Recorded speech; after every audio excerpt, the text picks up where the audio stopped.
ভালো আছেন? আলহামদুলিল্লাহ ভাই, ভালো আছি। আপনি কোন জেলা থেকে আসছেন? ভাই আমি ফরিদপুর থেকে আসছি, ফরিদপুর ভাঙা থেকে। এর আগে আপনার কাছ থেকে বড়ই নিয়েছিলাম 2 কেজি। আজকে বড়ই কয় কেজি খাওয়ার নেবেন? পরে আজকে প্রায় 15 কেজির মতো নেব। আজকে 15 কেজির মতন হ্যাঁ, নেবেন। ইনশাল্লাহ। আলহামদুলিল্লাহ। এই বড়ইটা তো আপনার ফরিদপুর ভাঙ্গা জেলা আপনাদের। জি জি ভাঙ্গার কি ফরিদপুর জেলা ভিতরেই পড়ছে? জি। এখন এই বড়ইটা যখন আপনি নিয়েছিলেন, মানে আপনার বাড়ির সবাই খাইয়ে কিরকম বললো? সবাই খাইয়ে আপেলের চেয়েও ভালো, সোজা কথা, এক কথায় অসাম। অসাম। আপেল। জি। আপেলের থেকেও ভালো। আপেলের আপেলের থেকেও ভালো। এইটা কিনলে আপনি 350-400 টাকা দিয়ে আপেল কেনা লাগবে না। আপনি আপেল না খেয়ে এই বড়ই খাবেন। ঠিক আছে? আলহামদুলিল্লাহ। আপনারা আইসা ওনার এই বাগানে আইসা আপনারা ট্রাই করে দেখতে পারেন। ঠিক আছে?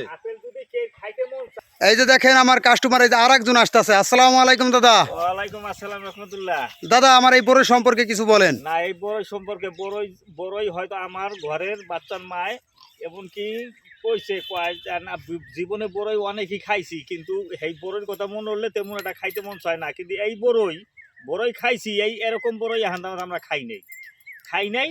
তবে বড়ই যা কিছু খাইলে এই গাছের বড়ই খামু আমরা, এই হলো আমার কথা। দাদা, আপনার নামটা কি? আমার নাম অজত মাতুব্বার। আপনার বাড়ি কোন জায়গায়? আমার বাড়ি সৈয়দনূর। শহীদনগর। এই শহীদনগর থেকে দেখেন আমার কাস্টমার থেকে আমার এক কাস্টমার, সে তাকে আমি দাদাই বলি, কারণ সে আমার আগে পরে অনেক বড়ই কিনছে। সে তার মুখ থেকে শুনলেন আমার গাছের বাগানের বড়ইটা কিরকম মিষ্টি।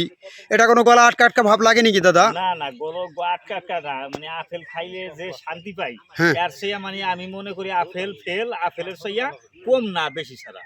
আলহামদুলিল্লাহ।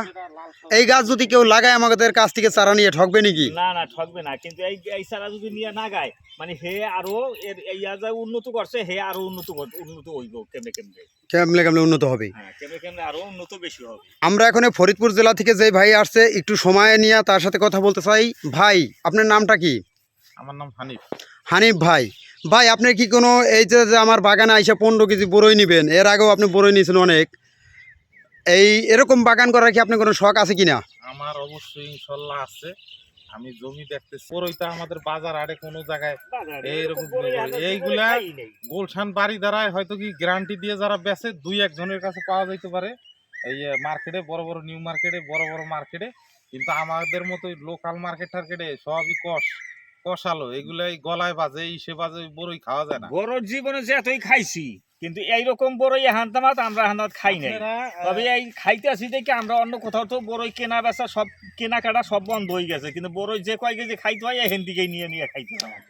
আর যদি আপনাদের বিশ্বাস না হয় তাহলে আসেন, আইসা আগে 2টা খান, খাওয়ার পরে তারপরে আপনারা নেন। এখন আপনি 15 কেজি বড়ই নেবেন, ওই যে দেখেন ওই যে ব্যাগের ভিতর ভরতে আছে। এই যে বড়ই পাইকে গেছে, অনেক বড়ই সেল হয়, বড় নিচে থাইকে যায়। বড়ই একটু কাঁচা, একটু পাইকে, একটু হাত ধরেন তো, একটু দেখি তো কাঁচা। এই যে দেখেন পাকা বড়ইটা কিরকম কালার হয়, একটু দেখান তো দাদা।